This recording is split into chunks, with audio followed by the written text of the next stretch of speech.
Bonjour, ici Fadler Célestin, votre coach professionnel. Bienvenue à cette premier épisode de la série Monday Motivation. Comme je l'avais promis, une vidéo tous les lundis pour vous booster.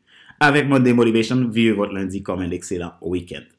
Donc, aujourd'hui, dans cette premier épisode de Monday Motivation, on va pas parler d'un sujet particulier. On va tout simplement, je vais tout simplement faire une présentation de Monday Motivation, de l'objectif Monday Motivation, et ensuite une présentation de moi. Je pense que ça t'intéresse, n'est-ce pas? Donc, avant d'être coach, je suis Fadler Célestin, donc j'ai aussi une histoire. Donc, je vais me présenter rapidement. Donc, d'abord, je vais commencer par Monday Motivation. L'objectif de Monday Motivation est tout simplement une vidéo pour vous booster le lundi matin. Pourquoi? Il y a quelques temps, dans diverses boîtes que j'ai travaillé, donc j'ai observé un problème. Beaucoup de collègues, beaucoup d'amis, beaucoup de gens se plaignent le lundi. Et quand j'ai mené ma petite enquête, je vois souvent, soit ils n'aiment pas leur boulot, ils sont là juste parce ils ont juste besoin d'un salaire pour vivre. Ils ont des soucis avec la hiérarchie qui se fait sentir. Et ça augmente énormément les risques psychosociaux dans leur vie. Et du coup, moi je me suis dit, mais qu'est-ce que moi je peux faire pour contribuer? J'ai connu aussi des lundis assez difficiles pendant un certain temps. Mais après, je me suis dit, ben, je veux pas que ça m'arrive, je veux changer d'attitude. J'ai fait un travail de développement personnel et ça n'a pas duré longtemps à avoir des lundis où j'étais déprimé, où j'avais pas envie d'aller au travail, où j'avais plutôt envie de procrastiner. Mais je me suis dit, comment je peux faire pour contribuer dans la vie de ces gens-là? Et certains, quand ils me voient, ils me disent toujours, mais toi, comment tu arrives à être toujours content, tu souris tout le temps, tu es toujours positif? Ben, ce n'est pas une utopie, c'est une question d'attitude. Donc, ce qu'on veut dans la vie, ce qu'on aime dans la vie, et quand on décide de le vivre, tu peux qu'être joyeux. C'est pas toujours facile, mais il y a toujours cette possibilité de rebondir parce que tu sais ce que tu veux, où est-ce que tu vas, qu'est-ce que tu veux réaliser. Donc, du coup, ça m'a interpellé. Et je me suis dit, qu'est-ce que je peux faire? Et j'ai pensé à faire des vidéos. Et dans mes réflexions, je me suis dit, mais peut-être des vidéos pour aider les gens à bien commencer leur semaine, des vidéos pour bien aider les gens à bien commencer leur mois, etc., etc. Et un jour, m'est venue l'idée, ah ouais, créer Monday Motivation. Pourquoi? Parce que j'ai tellement rencontré de gens qui se plaignent le lundi, le dimanche qui commencent à se déprimer. Et moi, comme j'ai dit, j'ai connu ça aussi pendant pas longtemps, mais j'ai connu cela. Et parce que j'étais à ce moment-là en train de chercher ma voie, j'étais dans plein de trucs, mais je savais pas exactement ce que je devrais faire. Et enfin, quand j'ai trouvé, j'avais la clé, je pouvais partir en courant, sans m'arrêter, sans regarder en arrière pour avancer. Donc du coup, ça a fait que c'est ça ce qui a donné l'idée de Monday Motivation. Tout simplement. Donc, par contre, je vais avoir besoin de toi. Avoir besoin de toi pour avancer dans ce projet. Parce que sans toi, j'irai nulle part. On dit souvent que seul, on va plus vite, mais ensemble, on va plus loin. Donc, moi, j'ai envie aussi d'avoir une bonne relation avec toi. Une relation vraiment où on va pouvoir s'entraider, on va pouvoir partager nos difficultés et s'écouter. En tant que coach professionnel, c'est mon métier aussi, d'écouter. Donc, si tu as des questions, si tu as des sujets particuliers que tu veux que j'en parle, tu peux les notifier dans les commentaires.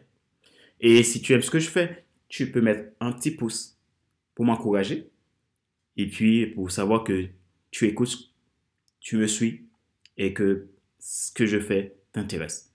Donc, comme je dis toujours, si une personne est touchée, je suis très heureux. Donc, merci parce que tu as décidé de faire ce chemin avec moi à Monday Motivation. Et là, maintenant, je vais faire la présentation de moi. Parce qu'avant d'être coach professionnel, je suis Fadler Célestin. J'ai une histoire. Voici ma présentation. Histoire de façon express. Je suis né en Haïti, j'ai grandi en Haïti, j'ai fait une partie de mes études en Haïti, études primaires, études secondaires et une partie de mes études universitaires. En 2009, j'ai dû quitter Haïti. Donc, à cette période-là, c'était assez compliqué pour moi au niveau sécurité. À cette période, c'était manif, tension politique, Et moi qui est quelqu'un de très actif, de proactif, bah, j'étais impliqué dans la sphère sociale du pays et voire politique. Bah, du coup, bah, c'était difficile pour moi d'y rester à ce moment-là. Je travaillais pour une ONG en tant que chef de projet. J'ai fondé une association, j'étais le président. C'était une association pour aider des jeunes. J'ai aussi fondé une école avec mon père. Cette école existe encore. Et donc, voilà, 2009, j'ai dû quitter tout ça. Donc, pour aller en Équateur. Je suis arrivé en Équateur en tant que réfugié politique. Donc, j'ai fait une demande pour être reconnu réfugié en Équateur. Donc, j'ai été accepté euh, au bout d'un mois. J'ai trouvé mon premier emploi là-bas. Ben, je me suis tout de suite intégré. C'était pas compliqué pour moi de m'intégrer. Je pense que c'est une question d'attitude. Parce que moi, de nature, j'aime les gens. Donc, dès que je suis arrivé, je suis très enthousiaste, excité pour aller rencontrer les gens. Et du coup, c'était pas difficile pour moi de m'intégrer. Je parlais pas un mot espagnol. Au bout de 3 mois, je parlais très bien espagnol. Donc, ce qui m'a permis de vraiment bien m'intégrer dans le pays. En 2010, pendant la période de janvier, donc le 12 janvier 2010, il y a eu le tremblement de terre en Haïti. Donc, j'ai contribué pour envoyer des stocks de provisions pour aider Haïti. Donc, c'était grâce à mes contacts au niveau de l'école où je travaillais et aussi du ministère de la Santé de l'Équateur. Donc, ça, c'était une action que j'ai pu faire là-bas. J'ai continué aussi à travailler pour la mission que je travaillais en Haïti, donc en tant que chargé international pour trouver des fonds pour financer des projets en Haïti. Au bout d'un an, j'ai quitté l'Équateur. Donc, mon objectif, c'était de venir en France. Donc, j'ai toujours aimé Strasbourg. Comme tout petit, j'ai toujours aimé cette ville. Et donc, je me suis dit, bon, comme j'ai quitté mon pays, ben, j'avais l'objectif de Strasbourg. Et je me suis dit, ben, je vais plutôt venir à Strasbourg, quitter l'Équateur. Donc, j'ai quitté l'Équateur. Ben, j'ai fait un tour en Amérique du Sud pendant 4 mois. Et je suis arrivé en Guyane. Donc, ce que j'ai fait, j'ai renoncé à mon statut de réfugié en Équateur et j'ai fait une demande en France. Donc, à l'entrée de la Guyane, à Saint-Georges-de-l'Oyapock, à la frontière, au poste de police. Donc, du coup, je suis arrivé à Cayenne et tout de suite, je me suis intégré. Donc là, j'avais pas le droit de travailler vu que j'étais encore demandeur d'asile. Il fallait qu'ils étudient mon dossier, puis voir pour s'ils vont me donner une réponse ou pas. Mais pendant ce temps, comme moi, je suis quelqu'un de proactif, j'aime pas rester à attendre qu'est-ce qui va se passer. Je me suis tout de suite impliqué dans la société parce que je voulais comprendre le système, comprendre le pays, et ben, comprendre comment les gens fonctionnent. Et je me suis intégré dans les associations, d'où le Médecins du Monde, la mission Guyane, mission du monde France, la mission Guyane, où j'étais opérateur de saisie. Donc, je faisais la saisie des données patients sur le logiciel Médecins du Monde France. C'est un logiciel où ça permet de faire les budgets pour financer chaque année Médecins du Monde Guyane. Parce qu'en fonction des demandes de la population, des besoins de la population, et donc s'ils vont voir si le budget va augmenter ou diminuer, etc.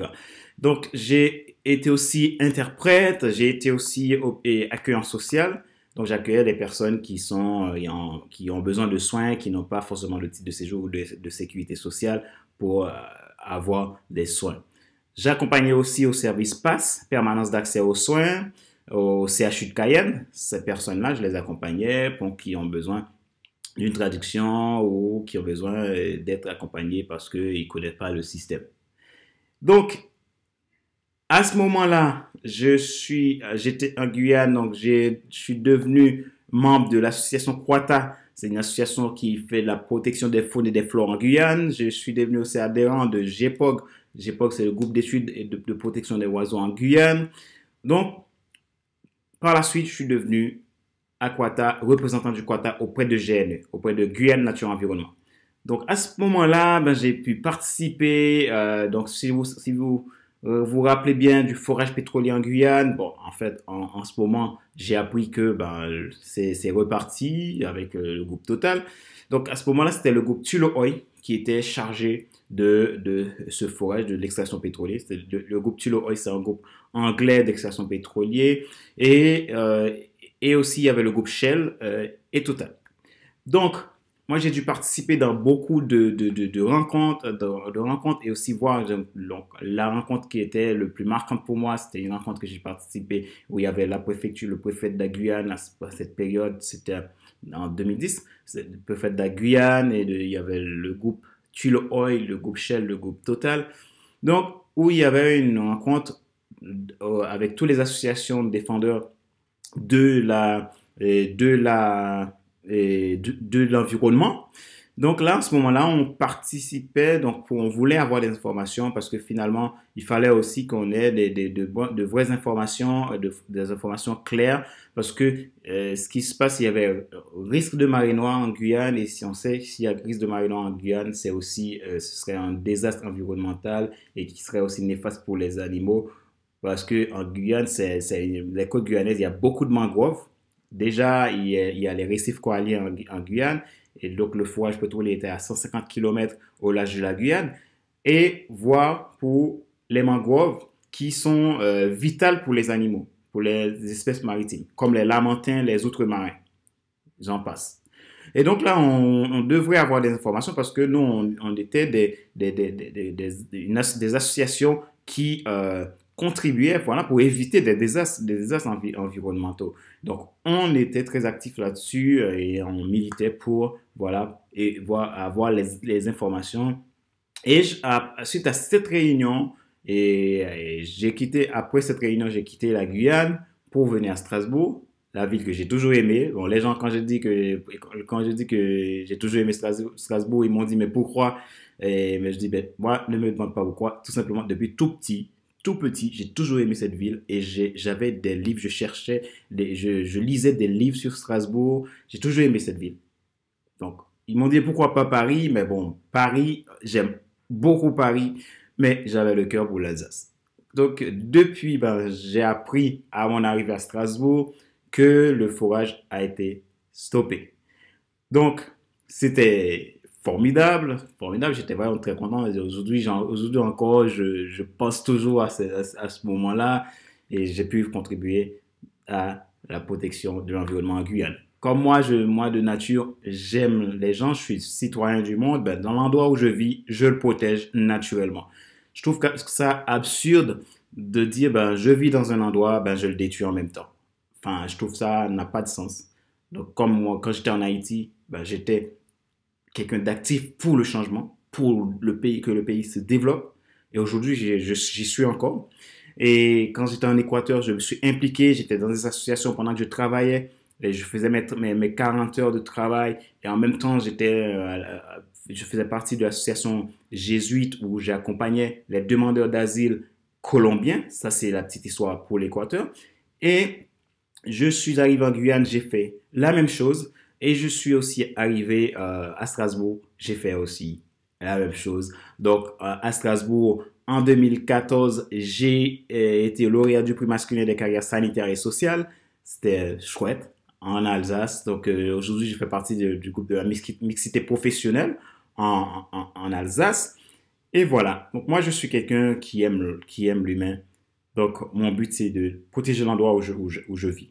Donc, l'endroit où je vis, je le protège naturellement parce que je trouve que notre paix, notre joie, notre bonheur en dépend. Si tout chamboule, ben, on est tous chamboulés. Donc, moi, c'est comme ça que je vois la vie. Et voilà. Donc, c'est pour ça que je suis quelqu'un d'actif, de proactif. Donc, qui aime tout simplement la vie, qui aime les gens. Et donc, c'est un peu l'histoire de Fadler. Moi, j'ai comme valeur l'amour, le respect, l'intégrité, l'authenticité, la foi et quoi d'autre?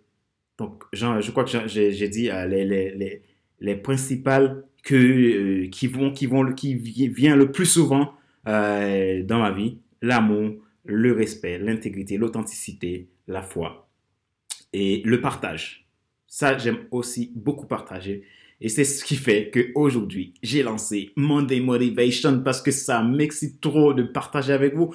Comme je l'ai dit, à la présentation de Monday Motivation tout à l'heure, je vois trop de gens qui ne vivent pas leur plein potentiel et j'ai envie de contribuer à ça. Je ne peux pas changer le monde tout seul, mais je peux mettre un grain de sable, voire une goutte d'eau pour essayer de faire avancer les choses. Donc, Monday Motivation est lancé officiellement. Tous les lundis, vous allez recevoir votre vidéo. Et je compte sur vous pour la visionner. Je vais faire des vidéos pas longues. Et donc, vraiment pour que vous ayez le temps de regarder, vous pouvez les télécharger. Je vais les mettre aussi en format podcast que vous pouvez aussi écouter si vous êtes en voiture, si vous êtes en avion, partout où vous soyez. Donc, vous allez pouvoir suivre Monday Motivation. Je suis tout excité de pouvoir partager mes sujets. Ensuite, comme je l'ai dit tout à l'heure, j'ai besoin de vous. J'ai besoin de chacun d'entre vous pour faire ce chemin ensemble avec plaisir. Et je me mettrai disponible pour prendre vos questions, pour prendre vos demandes. Et si vous souhaitez vous faire accompagner par un coach qui aime la vie, un coach qui aime les gens, un coach authentique qui veut faire les choses bien dans le respect, dans les règles déontologiques, vous pouvez prendre contact avec moi. Ce serait avec plaisir de vous accompagner. Donc, vous pouvez aller sur mon site internet à www.fcelestin.com, visiter mon site. Il y a un tunnel de vente, donc une boutique en ligne où vous pouvez passer commande pour des coachings. Et bientôt, il y aura aussi pour des formations en ligne. Vous allez pouvoir acheter directement en toute sécurité via ma plateforme sécurisée par SiteLock. Donc, tout ça, je les mets pour vous servir, pour vous aider à avancer, à ne plus subir la vie, à vivre la vie, à vivre de votre plein potentiel. Merci à toutes et à tous. Et je vous dis à la semaine prochaine, à lundi prochain, pour la nouvelle vidéo. Merci d'exister.